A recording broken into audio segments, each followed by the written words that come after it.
신명기 24장 1절에서 4절 말씀입니다. 저번 주 이어서 말씀을 드리는데요.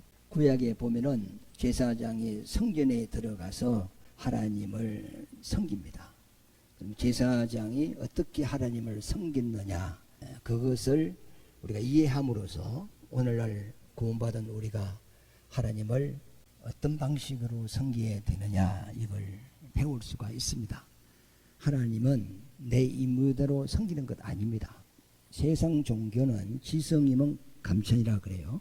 마음을 다하고 힘을 다하여 신을 섬기면 신이 감동을 받아서 복을 준다, 그런 의미인데, 그러나 하나님은 내 뜻대로 섬기는 것이 아니라 하나님의 말씀대로 섬길 때 하나님께서 그 섬김을 받으시는 겁니다.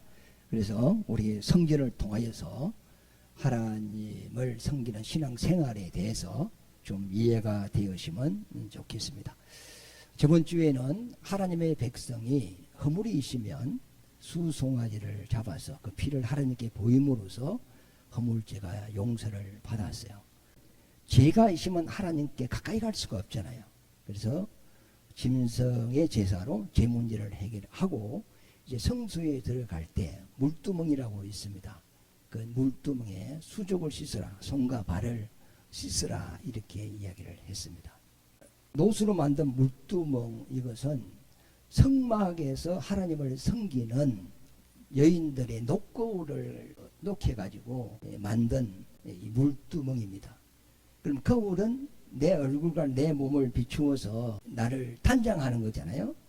식사를 했는데 밥풀이 이슬가에 하나 붙어 있다. 나는 잘 몰라요. 젊을 때는 금방 압니다. 이 감각이 예민해가 하는데 나이가 드시면 밥풀이 붙어 있고 고춧가루가 붙어 있어도 잘 못 느낍니다. 그래서 항상 거울을 보고 내 얼굴에 뭐가 묻어 있나 살피고 그러면서 단정하게 하는 거거든요.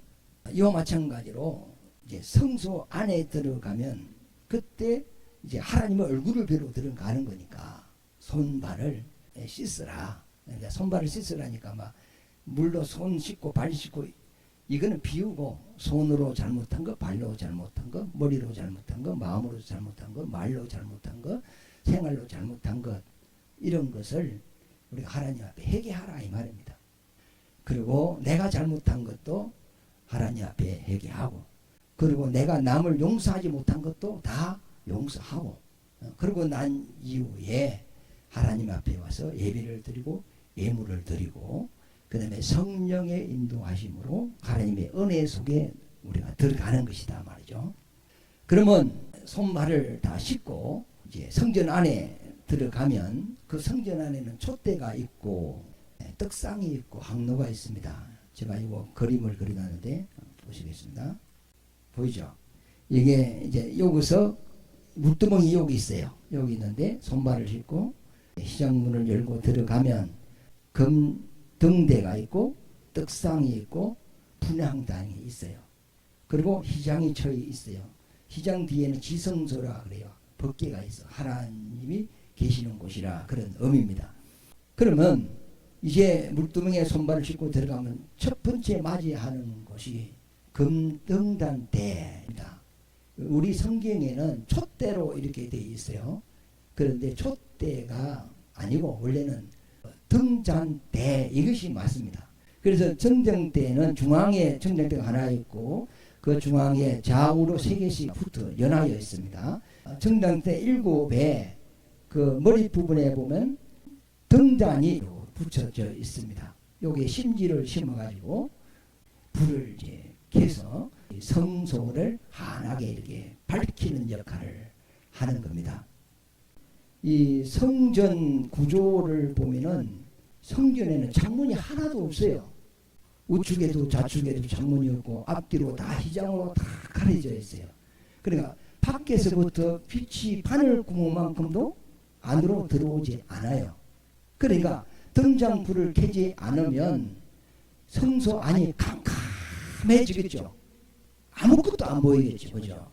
그러나 불을 켜면 환하게 보인단 말이에요. 그러면 이 등잔대의 의미는 뭐냐면 성령을 의미하는 것이고, 그 다음에 이 성전대 바로 앞에 뭐가 있어요? 떡상이 있죠. 떡상이 있고 요 밑에 보면 포도주가 있어요. 이건 예수 그리스도를 의미해요. 그러나 성령의 역사는 오직 예수 그리스도를 우리에게 알게 하는 것이 성령의 사역입니다. 그러니까 어떤 밖에서 빛이 들어와서 떡상을 우리가 볼 수 있는 것이 아니고 오직 촛대에 불이 켜지지 않으면 아무것도 안 보인단 말이에요. 이 의미는 세상의 어떤 철학이나 논리나 학문으로 예수를 아는 게 아니다 이 말이죠. 사람의 지식으로 예수를 알 수 있는 것이 아니고 우주 안에 있는 어떤 것도 예수 그리스도를 우리에게 증거해 줄 수 있는 것은 없어요.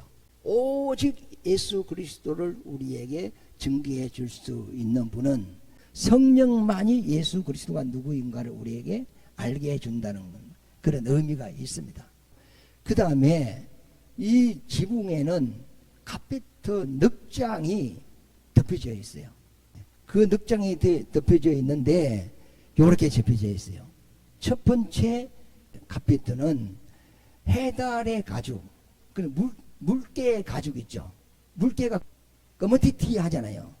그것으로 물개 가죽으로 만든 카펫입니다. 이게. 그 다음에 붉은색 카펫, 그 다음에 흰색 카펫, 그 다음에 청색, 홍색, 자색, 가는 배실, 이 네 가지 실로 짜가지고 만든 카펫. 이 네 카펫이 성소 지붕에 덮여져 있습니다. 이게 다 의미가 있거든요.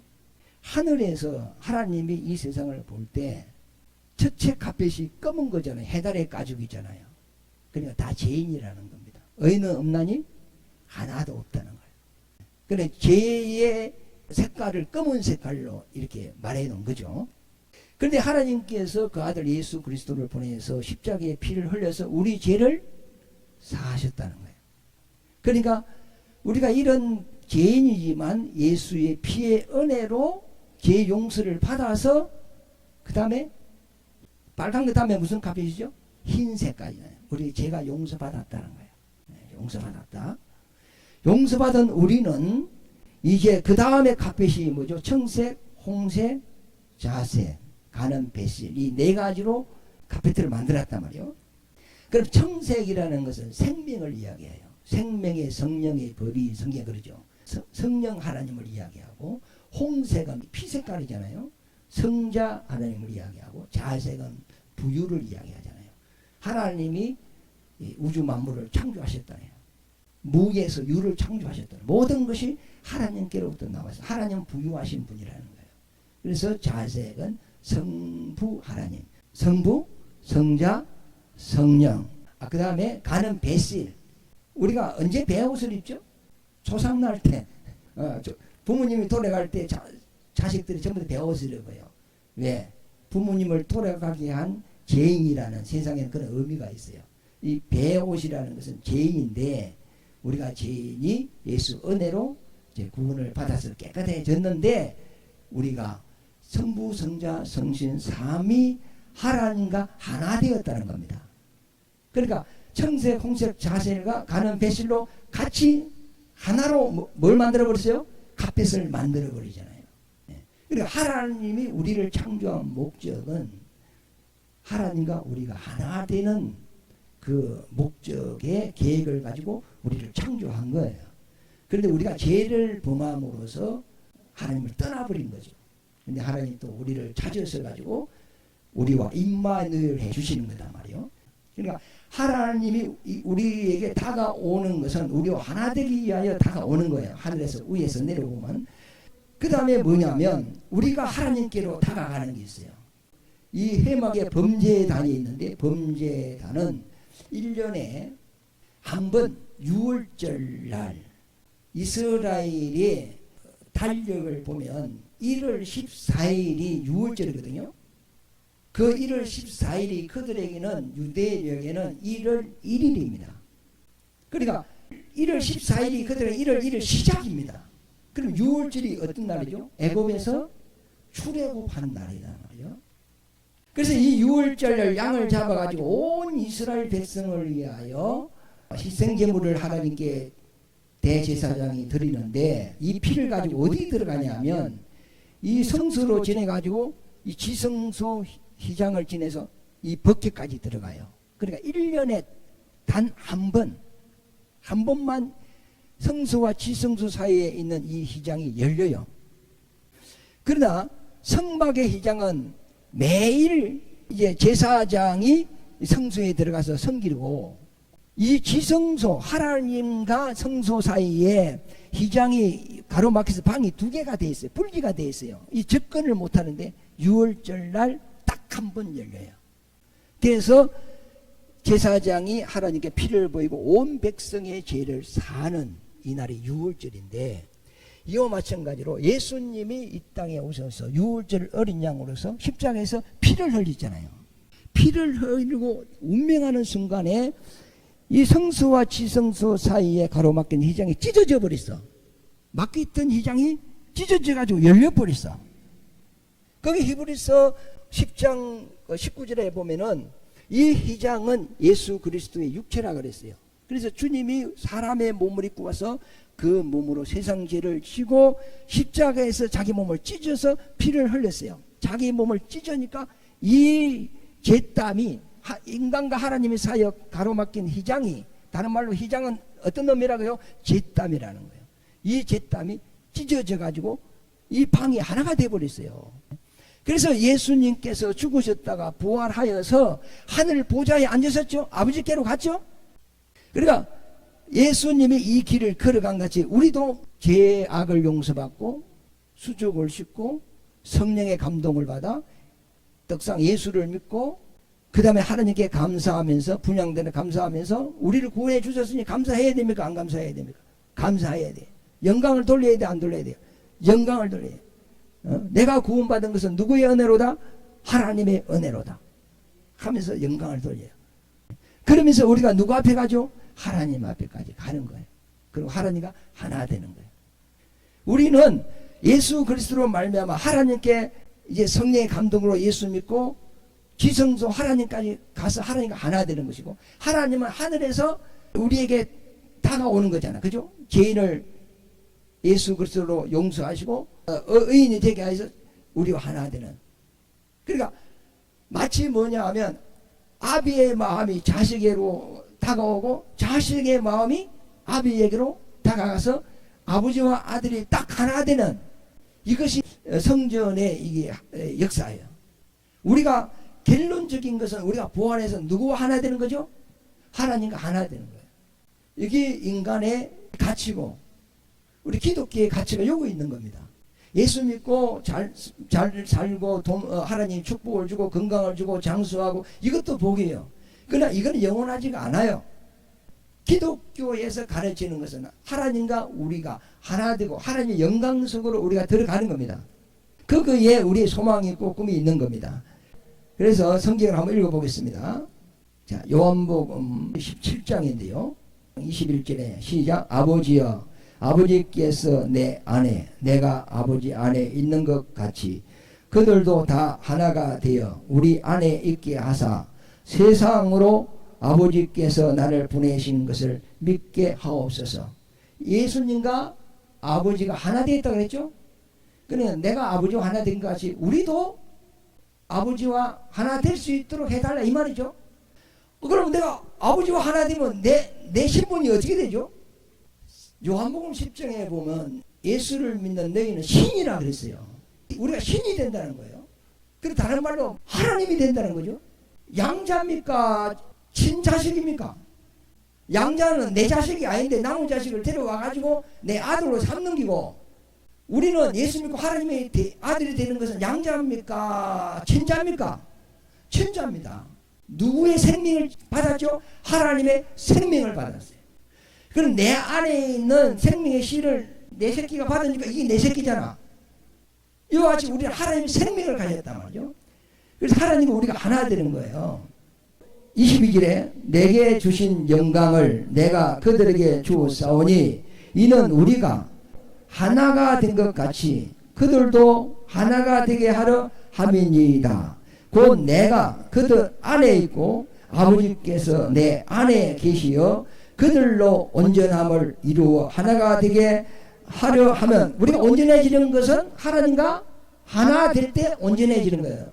부활해서 신령한 몸을 입고 아버지와 하나 되는 그것이 온전함이단 말이죠. 그래서 온전함을 이루어 하나가 되게 하려 하면 아버지께서 나를 보내신 것과 또 나를 사랑하신 같이 그들도 사랑하신 것을 세상으로 알게 하려 함이니이다. 시작. 그날에는 내가 아버지 안에 너희가 내 안에 내가 너희 안에 있는 것을 너희가 알리라 그랬죠. 그러니까 벌써 성전에 딱 들어가면 그 촛대가 바로 있는 거 아닙니까? 그 촛대가 있는 공간이 이제 성전인데, 벌써 지붕에 네 가지 카페트의 의미가 다 있는 색깔별로 딱, 하나님이 아무 생각 없이 이렇게 색깔 나열을 해놨을까요? 카펫을? 아니죠. 우리가 집을 열 때 문양을 하나 넣는 것도 다 의미를 담는데요. 이 하나님과 우리는 하나 된다, 이제 이런 의미입니다. 그러면 자, 촛대가 이렇게 돼 있어요. 7개가 돼 있습니다. 그러면 이제 이것이 촛대예요. 이게 촛대죠. 그러면 촛대가 이제 7개인데 7개의 의미가 있는데 그것은 다음에 이야기 말씀드리겠습니다. 그러면 이 등자 안에 불을 켜면 성소가 환하겠죠. 하나면 이제 모든 게 보여요. 근데 가장 가까이에 빛을 받는 부분이 어디냐면은 이 떡상이에요. 그래서 성령은 예수 그리스도의 보혜사라 그래요. 보혜사라는 말은 변호사, 그 다음에 대언자 이런 거예요. 오직 예수를 우리에게 증거해 줄 수 있는 영은 성령 외에는 없다는 겁니다. 예수님이 공생애 때 그랬어요. 나는 사람의 증거를 원치 않는다 그랬어요. 그리고 예수님이 막 능력을 행하고 있으니까 귀신 들린 자가 하는 말이 하나님의 아들이여 당신은 하나님의 아들입니다 그랬어. 그랬더니 예수님께서 잠잠하라 조용히 하라 이렇게 했어. 우리 같으면 어떻게 해요? 와 하나님이 각동서 목사와 함께 하십니다.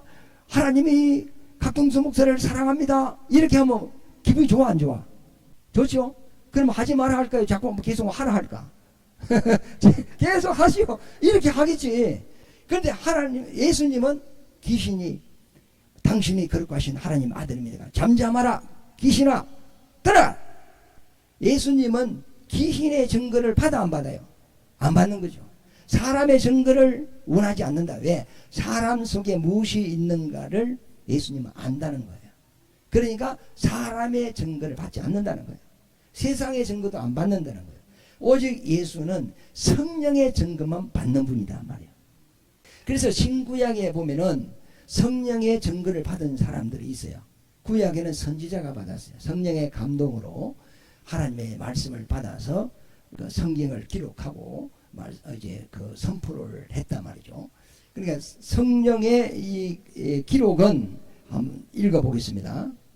읽어보죠. 시작. 모든 성경은 하나님의 감동으로 된 것으로 교훈과 책망과 바르게 함과 의로 교육하기에 유익하니 먼저 알 것은 성경의 모든 예언은 사사로이 풀 것이 아니니 예언은 언제든지 사람의 뜻으로 낸 것이 아니요 오직 성령의 감동하심을 받은 사람들이 하나님께 받아서 기록한 것이다 말이죠.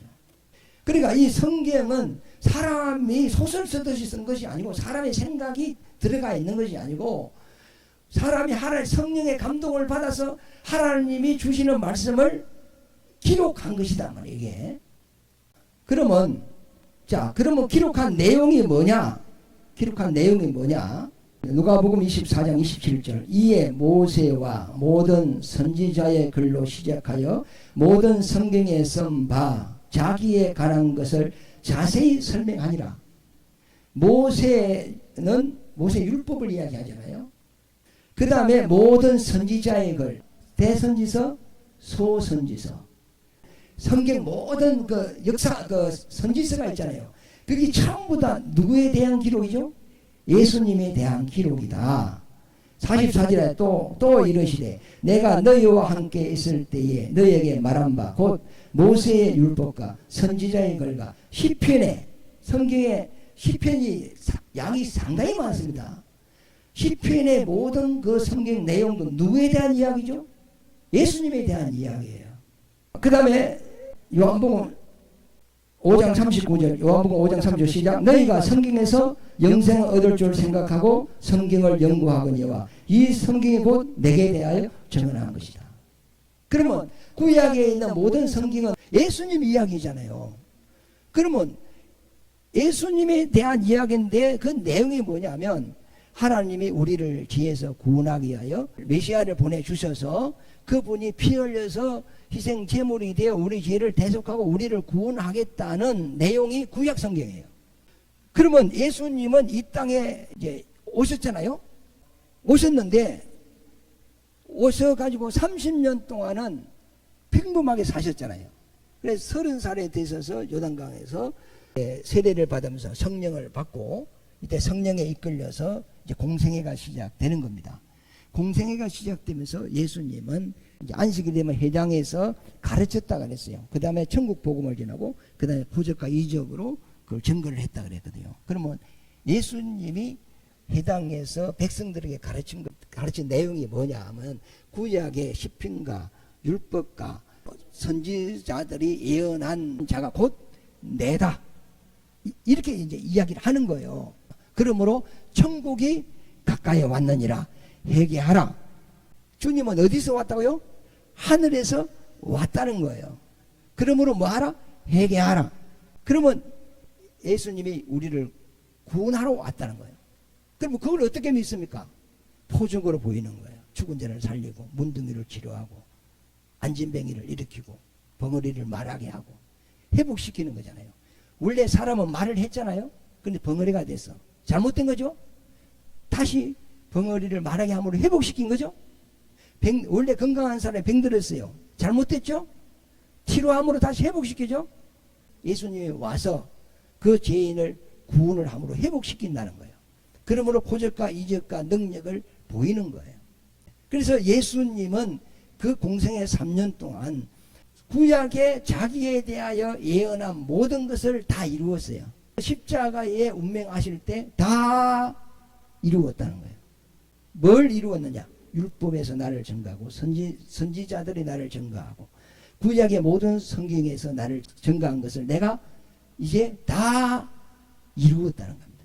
우리 죄를 사하시고 우리에게 영원한 생명을 주시는 그 하나님의 뜻을 다 이루었다는 겁니다. 그리고 예수님이 이루시고 어디 가시죠? 하늘나라 가셨어요. 예수님도 이 땅에서 공생의 그 사역을 하실 때는 성령에 이끌려서 하셨죠. 구약의 선지자들도 뭐 받고 예언을 했죠? 성령 받고 예언했죠. 그러고 난 이후에 예수님이 제자들에게 내가 아버지께 가서 약속한 성령을 보낼 테니까 너희는 예루살렘을 떠나가지 말고 이곳에 기다리라. 성령이 너희에게 임하면 너희가 권능을 받고 나의 증인이 될 것이다 그랬어요. 그래 우리도 예수님이 누구신가를 증거할 수 있으려면 뭘 받아야 되죠? 성령을 받아야 된다. 신학교 나오고 뭐 목사 되었다고 예수를 증거할 수 있는 건 아니에요. 성경을 백독을 해도 성령의 감동이 없으면 그 성경의 이 뜻이 뭔가를 몰라요.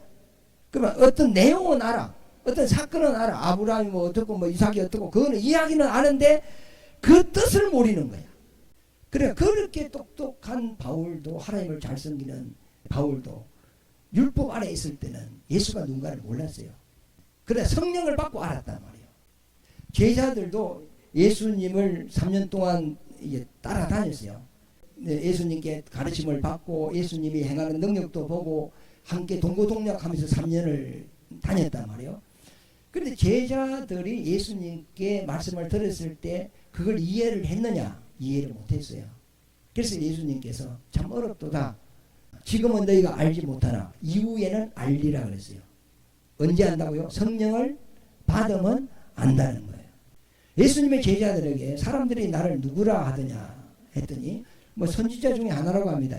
엘리야라고도 하고 에레미야라고도 하고 세례 요한이라고도 하고 죽은 선지자의 영이 뭐 선생님께 접하는 것이라고도 하고 그렇게 이야기합니다. 그래 그럼 너희는 나를 누구로 보느냐 했더니 갑자기 베드로가 성령의 감동이 됩니다. 그러면서 주는 그리스도시요 살아계신 하나님의 아들입니다 그랬어요. 그랬더니 예수님께서 시몬아 내가 복이 있다. 이를 알게 한 것은 혈육이 아니요 세상이 아니요 하늘에 계신 내 아버지께서 알게 했느니라. 그래 성령의 감동으로 예수가 그리스도이시라는 것을 베드로는 고백을 한 거예요. 평소에 베드로가 생각하고 있던 생각이 아니에요. 갑자기 예수님이 너희는 나를 누구로 보느냐 했더니 갑자기 자기도 평소에 생각하고 있지 않는 생각이 입에서 그만 튀어나와 버렸어요. 그러니까 예수님이 이건 너 생각이 아니야. 세상 생각이 아니야. 혈육으로 안 것이 아니야. 하나님께서 너에게 알게 한 거야. 너는 복이 있다. 그리고 이제 성령의 감동이 떠나가 버렸어. 근데 또 예수님이 또 물어봅니다. 내가 얼마 후에 예루살렘에 올라가서 장로와 제사장들에게 붙잡혀서 죽을 것이다. 그러나 죽었다가 3일 만에 다시 살아날 것이다. 했더니 베드로가 주여 그렇게 약한 소리를 하십니까? 왜 죽으려고 하십니까? 절대로 예수님은 죽을 수 없습니다. 우리가 지키겠습니다. 이제 베드로가 아주 막 의리 있게 나왔어요. 그랬더니 예수님께서 이 사탄아 내게서 물러가라. 너는 하나님의 일을 생각하지 아니하고 사람의 일을 생각하는도다 그랬어요. 솔직히 예수님이 죽어야 됩니까? 안 죽어야 됩니까? 죽어야지. 우리 죄를 지고 예수님이 또 죽어 제물이 돼서 하나님께 제물이 돼서 제사로 드려져야 됩니다. 예수님이 우리 죄를 죽음으로 담당해 주지 않으면 우리에게 구원이 없어요. 우리 제사 못 받아요.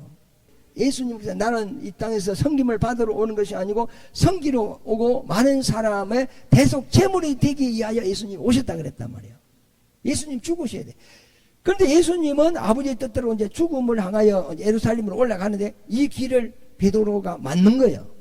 주여 그리 하지 마옵소서. 절대로 주님은 죽어서는 안 됩니다. 이렇게 나왔어요. 그러니까 이것은 하나님의 뜻을 거스리는 거죠.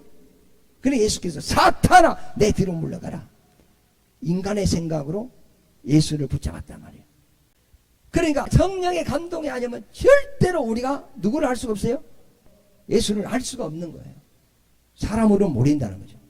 그래서 우리가 지금 예수를 믿는 것은 내 힘으로 믿는 겁니까? 성령의 역사로 믿는 겁니까? 성령의 역사로 믿는 거예요. 누구든지 성령으로 말미암고는 예수를 주라고 할 수가 없다 이 말이죠. 우리는 자연스럽게 하나님 아버지 이 자연스럽게 나오죠. 뭐 가다가도 아이고 아버지 이렇게 되잖아. 기도할 때도 아버지 이래 하잖아요. 그런데 지금 예수를 안 믿는 사람 보고 하나님 보고 아버지 한번 해보소 하면은 나옵니까 안 나옵니까? 안 나오. 꼭 너무 아버지 부른 것 같고 막 아버지 형 막 뭔가 얼굴이 막 지진이 나고 막 이상합니다. 그럼 우리 인간의 생각으로 내가 막 허리도 아프고 막 죽을 것 같다 그랬는데 내 아들이 아버지 뭐 빨리 돌아가 있어 이렇게 하면 기분이 좋아 안 좋아요? 안 좋지. 그거 뭐 죽을 것 같아도 아버지 그러시면 됩니까? 이렇게 해야 되잖아요. 그러면 예수님이 내가 예루살렘에 올라가서 장로들에게 붙잡혀서 죽을 것이다 했을 때 베드로는 인간적인 생각으로 주여 그런 약한 소리 하지 마십시오. 절대로 이런 일이 예수님께 미치지 않을 것입니다. 이렇게 하는 말은 우리 인간의 입장에서 맞는 이야기입니까? 틀린 이야기입니까? 맞는 이야기죠. 그런데 하나님의 입장에서는 거기 틀리는 이야기다. 사탄의 이야기다 말이에요. 사람의 생각이다 말이에요. 그러니까 하나님의 뜻과 우리의 생각은 완전 다른 거예요. 그러니까 우리 예수를 증거해 줄 수 있는 분은 성령 외에는 없다. 성소에 촛대가 불을 밖에서 떡상을 비추잖아요. 떡상은 무엇이라고? 예수님이 예수를 비춘단 말이에요. 그 예수의 변호자, 예수의 대언자. 그러면 성령이 우리에게 임하면 이분이 우리에게 뭘 알게 하느냐 말이에요. 제가 왜 성경을 이렇게 하기를 하냐면 제가 그만 설교를 해 나가면 저는 편해요. 그러나 우리가 이렇게 성경을 하긴 하면서 공부를 하는 것이 또 신앙생활에 큰 도움이 되기 때문에 제가 이렇게 준비를 해봤습니다. 자, 한번 읽어보겠습니다. 시작. 사도와 함께 모이사 그들에게 분부하여 이르시되 예루살렘을 떠나지 말고 내게서 들은 바 아버지께서 약속하신 것을 약속한 것이 있다 이 말이죠. 오직 성령이 너희에게 임하시면 너희가 권능을 받고 예루살렘과 온 유다와 사마리아와 땅끝까지 이르러 내 정인이 된다. 자, 정인이 되려면 누구를 알아야 되죠? 예수를 알아야 되죠. 예수를 우리에게 알려주시는 분이 누구죠? 성령이시죠. 그러면 요에서 한번 읽어볼게요. 마태복음 28장 19절. 그러므로 너희는 가서 모든 민족을 제자로 삼아 아버지와 아들과 성령의 이름으로 심례를 베풀고 내가 너희에게 분부한 모든 것을 가르쳐 지키게 하라. 그러니까 3년 동안 예수님을 따라다니면서 배운 게 있죠. 보고 듣고 배운 것이 있잖아요, 예수님께. 그러면 3년 동안 들은 걸 제자들이 뭐 기억이 다 날까 안 날까? 예수님께 들은 것이 기억이 거의 안 나. 그러면 내가 너희에게 분부한 것, 다른 말로 가르친 것을 다른 사람도 제자를 삼아서 그걸 가르쳐. 내가 너희에게 가르친 대로 너희도 그렇게 가르치라, 이 말 아닙니까? 그러면 예수님이 내게 말씀하신 것은 내가 기억이 나야 될 거 아닙니까? 예, 기억이 나는데 그 기억을 누가 시켜주죠? 성령이 이제 주시는 거예요. 읽어보겠습니다. 요한복음 14장 25절에 내가 아직 너희와 함께 있어서 이 말을 너희에게 하였거니와, 그러니까 내가 지금까지 너희와 함께 있었어. 3년 동안 있어서 내가 많은 말을 너희에게 하였다는 거예요. 하였는데 내가 그것이 무슨 말인가 이해도 안 되고 다 기억도 안 될 것이다, 이 말이죠. 그러나 26절에 보면은 보혜사 곧, 보혜사는 누구의 변호사죠? 예수님의 변호사죠. 보혜사 곧 아버지께서 내 이름으로 보내실 성령, 그가 너희에게 모든 것을 가르치고 내가 너희에게 말한 모든 것을 생각나게 하고, 성령도 자기 힘으로 가르치는 게 아니고 내가 너희에게 말한 것, 예수님이 제자들에게 말한 것, 모든 것을 생각나게 한다는 거예요. 성령은 우리에게 모든 걸 가르치고 또 생각나게 한다는 거죠. 그 다음에 시작. 내가 아버지께로부터 너에게 보낼 보혜사 곧 아버지께로부터 나오시는 진리의 성령이 오실 때에 그가 나를 증언하실 것이요 내가 아직도 너에게 이를 것이 많으나 지금은 너희가 감당하지 못한다. 그러나 진리의 성령이 오시면 그가 너희를 모든 진리 가운데로 인도하신. 진리가 어디죠? 진리는 다른 말로 참이 참. 세상에 참이 있어요? 진리는 영원히 변치 않는 거거든. 세상에 영원히 안 변하는 게 있어요? 없죠. 이 강상도 변해 안 변해? 변하죠. 사람도 변해 안 변해? 많이 변했네요. 어릴 때부터 벌써 나이 먹어서 영 변해요. 나무도 변하고 안 변하는 게 없어. 그러니까 이 세상엔 진리가 없어요. 그러나 영원히 변하지 않는 참 그 진리에 대해서 진리로 우리를 인도해 가는데 그 진리는 뭐예요? 부활입니다. 부활해야 우리가 이제 영원한 몸을 입고 하나님과 영원히 함께 하는 거예요. 그 진리 가운데로 인도해 간다. 목적지가 우리가 어디죠? 부활입니다. 부활해야 어디 가죠?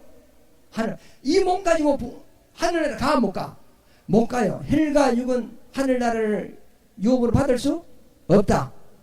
그러면 예수님도 죽었다가 신령한 몸을 입고 성천에 가듯이 우리도 예수님 오실 때 신령한 몸을 입고 이제 가는 거예요.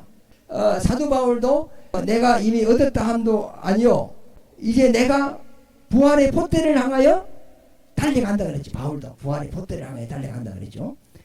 우리 그 부활의 포대로 진리 가운데로 그까지 인도받으시기 바랍니다. 그가 스스로 말하지 않고 오직 들은 것을 말하며 장래 일을 너희에게 알게 하리라. 장래 일이라는 것은 내세의 일을 이야기합니다. 그러면 세상 사람들은 현세의 일, 세상 일밖에 몰라요. 그러나 우리는 이 죽음 이후의 세계도 이미 알죠. 내가 죽어서 부활해서 하늘나라 가서 아버지의 나라를 유업으로 받고 그 영광 속에 산다는 걸 우리는 아직 안 가봤지만은 장래 일을 이미 알아 몰라요. 알고 있습니다. 네, 다 알고 있어요. 종말이 어떻게 이 땅에서 일어날 것인가도 이미 우리는 성경을 통해 알고 있습니다. 누가 가르쳐준 거죠? 성령이 가르쳐준 거예요. 그가 내 영광을 나타내리니 내 것을 가지고 너희에게 알리시리라. 네, 이렇게 했어요. 그래서 예수님이 그래서 이걸 알려면 뭘 받아야 된다? 성령을 받아야 된다. 그래가지고 예수님이 이제 부활해가지고 감난산에서 성천을 하려고 있었어요. 그때 예수를 믿는 사람들 500명이 같이 예수님과 함께 있었어요. 그리고 이제 예수님이 예루살렘 떠나가지 말고 기다리라.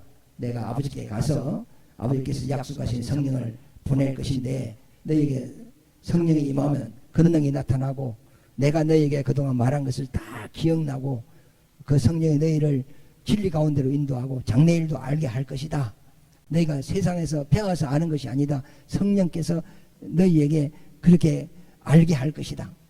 그리고 이제 제자들 500명이 보는 가운데서 성전에서 올라가잖아요. 올라갔는데 성령을 보내주신다고 했는데 5일이 돼도 안 오고 6일이 돼도 안 오고 7일이 돼도 안 오고 9일이 돼도 안 와. 그러니까 기다리다가 어떤 사람은 바빠서 집에 가버리고 막 뭐 일이 있다고 가버리다 손님 왔다고 가고 급하다고 가고 그래가지고 380명이 갔어. 그래서 120명만 남았어요. 모인 곳이 그 마가다락방이죠. 남았는데 그때 열흘이 딱 되었을 때 성령이 마가다락방에 임하였어요. 성령이 임하니까 그때 막 방언의 천지가 한상에 열리고 막 난리가 난 거예요. 성령이 딱 임하니까 그들이 라라라라라라라 막 방언을 하기 시작했어. 그런데 이들이 왜 막 감사합니다 감사합니다 이렇게 했냐면 3년 동안 예수님께 들은 그 말씀이 다 기억이 나. 한꺼번에 다 기억이 나는 거예요. 구약에 있는 모든 예언의 말씀이 선지자들이 예언한 것이 율법에 모세가 말씀한 모든 것이 다 예수님에 대한 이야기라는 것을 다 거기서 해석이 다 되는 거예요. 그게 다 이해가 되고 다 깨달아지고 그게 다 믿어지고 그에 대한 확신이 오는 거예요. 그래서 예수님은 하나님이 보낸 메시아고 우리의 구원자이시고 저분으로 말미암아 우리가 죄 용서받고 천국 가고 영원한 생명 얻고 하나님의 자녀되고 우리가 천국 갈 수 있다는 이것이 막 인을 찍어버리는 것 같이 막 불도장 있잖아. 불도장 찍는 것 같이 막 확실한 믿음이 막 마음속에 막 들어와 버렸단 말이야. 그러니까 막 겁나는 것도 없고 막 예수는 그리스도이시다. 예수는 그리스도이시다. 감사합니다. 감사합니다. 감사합니다. 방언이 라라라라 이 터져버리는 거야 막. 그래가지고 막 예수에 대한 너무나 큰 확신이 있기 때문에 막 성읍으로 뛰쳐나가잖아요. 뛰쳐나가서 예수는 그리스도다. 예수는 그리스도다. 증거를 한단 말이야. 그러다가 막 잡혀서 감옥에 들어가기도 하고 그 베드로 뭐 신라가 감옥에 잡혀 들어가기도 하고 그랬잖아요. 핍박을 받고 막 제사는 몰수를 당하고 사람들로부터 생명의 위협을 느끼고 그래도 예수는 그리스도 그 안에서 불이 나버린 거예요. 예수님 성령 거의 성령 충만이다 말이에요. 감람류를 부어서 불을 켜는 것 같이 기름을 붓는다는 것은 뭐냐 하나님의 말씀을 그 속에 부어버린 거예요. 그래 하나님 말씀을 깨달아지는 거다 말이에요. 그러니까 가서 그들이 예수는 그리스도 예측이 시작을 했다. 그러니까 잡아 죽이니까 저 이방으로 막 도망을 가버리잖아. 그죠? 도망을 가서 그 이방의 교회를 세워서 전도를 하고 그래가지고 복음이 확산돼가지고 오늘날 우리나라까지 왔단 말이에요. 그러니까 오직 예수 그리스도를 아는 빛은 오직 성령의 역사밖에 없다는 것만 오늘 알아주시기를 바랍니다. 저도 참 말을 잘 못해요. 그런데 한 가지 우리가 성전을 통해서 아는 것은 성전에 들어가면 캄캄한데 촛대에 불을 탁 켜면 아니 하나지만은 가장 밝게 비치는 곳이 바로 촛대 앞에 있는 떡상이다. 그 떡상은 누구라고요? 예수라는 겁니다. 예수라는 겁니다. 그래서 우리에게 예수를 밝게 알게 하고 깨닫게 하고 하는 변호사, 대언자는 오직 성령밖에 없다. 그래서 여러분들 성령 충만하게 받으시기 바랍니다. 여러분 속에 성령의 불이 마음 속에 활짝 피워서 어떤 어둠이 없이 예수에 대한 100% 확신으로 가지고 예수의 정인된 삶을 사시기를 예수 이름으로 축원합니다.